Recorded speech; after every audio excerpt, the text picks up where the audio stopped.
और अब बात मध्य प्रदेश की चर्चित लीना शर्मा हत्याकांड की। लीना शर्मा की बेरहमी से हत्या हुई। आरोपी लीना का सगा मामा निकला, लेकिन आरोप लीना की बड़ी बहन हेमा पर भी लग रहे हैं, क्योंकि जानकारी ऐसे मिली है कि लीना की करोड़ों की संपत्ति में दिलचस्पी हेमा की भी थी और उन्होंने लीना शर्मा को संपत्ति विवाद से दूर रहने की हिदायत दी थी। देखिए पूरी रिपोर्ट।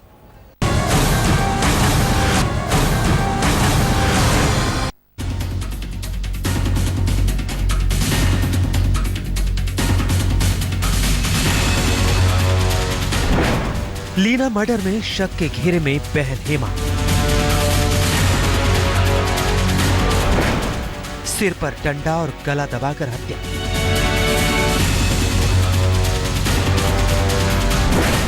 बहन हेमा ने पुलिस को नहीं दी जानकारी। करोड़ों की जायदाद में हिस्सेदारी पर कत्ल। क्या मामा से मिली हुई थी बहन हेमा?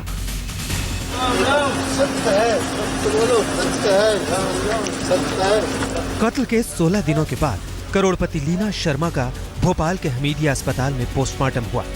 बड़े परिवार में पली बढ़ी और दोस्तों में अपनी जिंदा दिली के लिए मशहूर लीना के शव को लेने के लिए गिनती के लोग ही हमीदिया अस्पताल के बाहर मौजूद थे।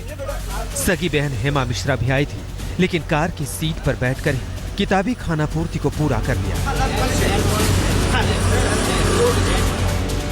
अब ये साफ हो चुका है कि मध्य प्रदेश के सुहागपुर में 36 एकड़ की पुश्तैनी जमीन को लेकर लीना का मामा प्रदीप शर्मा के साथ कानूनी विवाद चल रहा था। पुलिस के मुताबिक मामा प्रदीप शर्मा ने 29 अप्रैल को ही अपने 2 सहयोगियों के साथ खेतों में लीना की हत्या कर दी। लेकिन शक के घेरे में लीना की बहन हेमा इसलिए है क्योंकि 29 अप्रैल के 3 दिन बाद तक उसने लीना की गुमशुदगी की रिपोर्ट पुलिस में नहीं लिखवाई। लीना के गायब होने के बाद भी बहन हेमा से ज्यादा उसके दोस्त परेशान थे। बड़ी बहन हेमा से ज्यादा अचल संपत्ति लीना के पास थी, लेकिन कहा जा रहा है कि हेमा हमेशा लीना को जमीन विवाद से दूर रहने की नसीहत देती थी। करोड़ों की जमीन पर शायद बहन हेमा की भी नजर होगी, इसलिए वो पति के साथ बेंगलोर में नहीं बल्कि गांव सुहागपुर में ही रहती थी। इन तमाम वजहों से पुलिस ने हेमा मिश्रा को जांच के दायरे से दूर नहीं रखा है। लीना के दोस्त बताते हैं कि बड़ी बहन हेमा कुछ सनकी भी है। वो दूध से नहाती है और चांदी की चप्पलें पहनती है। शंका है क्योंकि जैसे बाकी लोगों का बिहेवियर है बहुत अननेचुरल है, क्योंकि मामा पुलिस को हमने शुरू से ही कहा था इसमें फैमिली वाले ही इन्वॉल्व है और साफ नाम लेके कहा था मामा और बहन का इन्वॉल्वमेंट है इस चीज में। 30 तारीख के बाद 5 तारीख को उसकी बहन ने रिपोर्ट लिखाई थी थाने के अंदर कि वो गुमशुदा है। गुमने के 6 दिन बाद जिससे हमें लोगों को शक हुआ कि ऐसा कोई चीज़ है जिसके वजह से अपने हेमा को हेमा या उसके मामा जो है उसको सामने नहीं लेके आ पा रहे।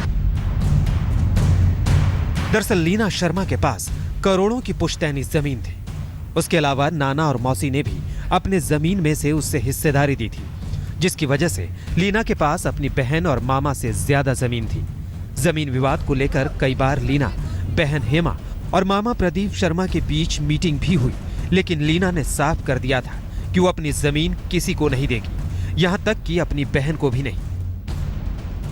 वो पहचाने के उनको ये लगा कि मेरे को बॉडी देखना है, बॉडी उनको दिखा दी तो वो पहचान गई हैं और उन्होंने जब उसको दस्तखत करें उस पर और बाकी आरोपी पकड़ा गए हैं, विवेचना जारी है।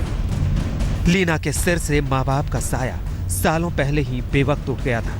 नई जिंदगी की शुरुआत के लिए ही लीना ने भोपाल से दिल्ली का सफर तय किया था, लेकिन जमीन जायदाद की वजह से सपनों के उड़ान में फुल स्टॉप लग गया। दिल्ली से अनुज मिश्रा के साथ अमित कुमार जैन, भोपाल, आज तक।